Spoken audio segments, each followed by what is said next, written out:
All right, good day, great day, everyone. It's Latanya here with Heart of a Rose for everyone.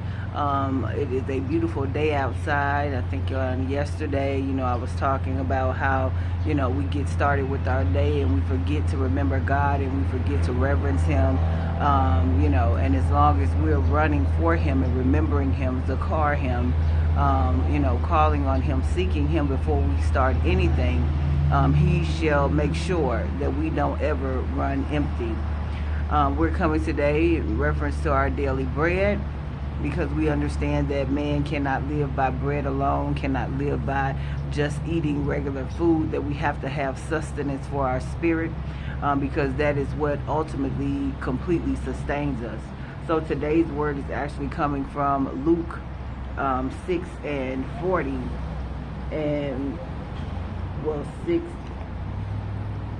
6:40, yes. But before that, we're just going to talk a bit about forgiveness and what the Spirit of the Lord had me to come forth last night regarding as far as judges and why God had judged Nineveh so harshly in the book of Nahum.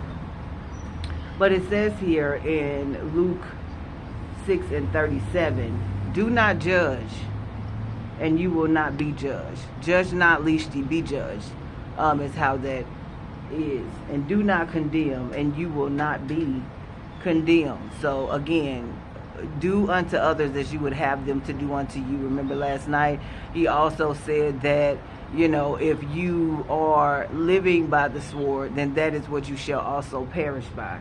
Meaning, do unto as you would have done unto you.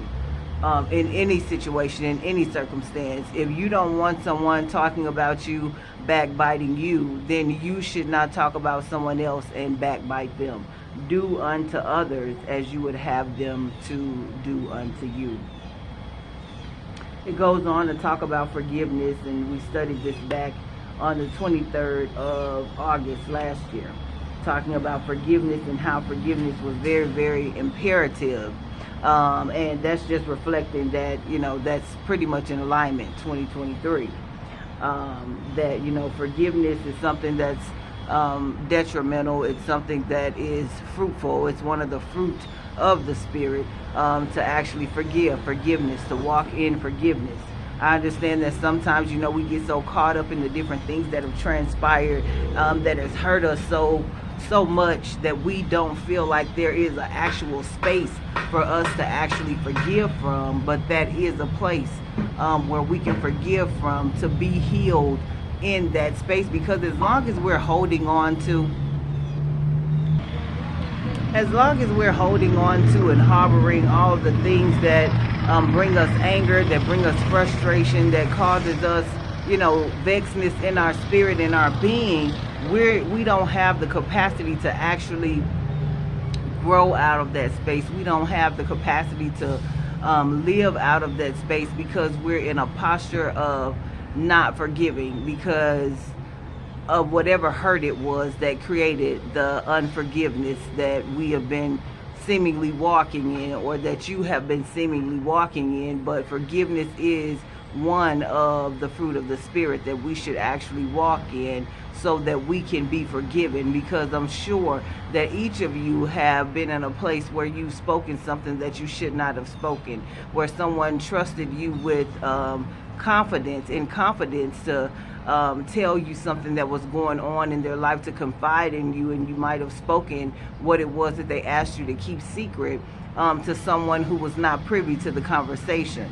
You said something to condemn someone else in a space where they had been trying and they shouldn't have been condemned, and in that space, someone has found forgiveness for you, so you should have a part of yourself that can receive forgiveness as well as be the giver of forgiveness. So walking in that, and remembering that that's also a place for God to actually pour into, for the Spirit of the Lord to begin to pour into, to fill you up. Once you empty that unforgiveness out, He'll come right back in and fill you up with joy, with peace, in the place where you couldn't find any rest. he'll come in and he'll provide you the peace and the joy that you have been lacking in that area of your life. It's called restoration. Is what happens when you release a thing. When you release it, then he can begin to pour.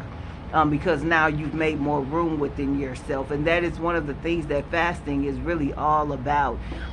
Fasting to purge yourself, to empty yourself, so that you can begin to have an empty space within your being, which is your container, so that God can now, the Spirit of the Lord can now come in and begin to pour into you what it is that you have been lacking, what you have not had the capacity to find, because you had all of these different things bogging you down, weighing you down, not allowing the Spirit to flow freely in your life. So that is just a recap. It says, give and it will be given unto you. So if you're a stingy person and you're looking for someone to give unto you, then you cannot be the recipient of someone giving unto you, because you are always looking to receive, but you're never looking to give. You're never looking to pour out so that you can actually be restored, so you can be refilled. You have to also be a giver in order to be a receiver. And I just want to make sure that my audio is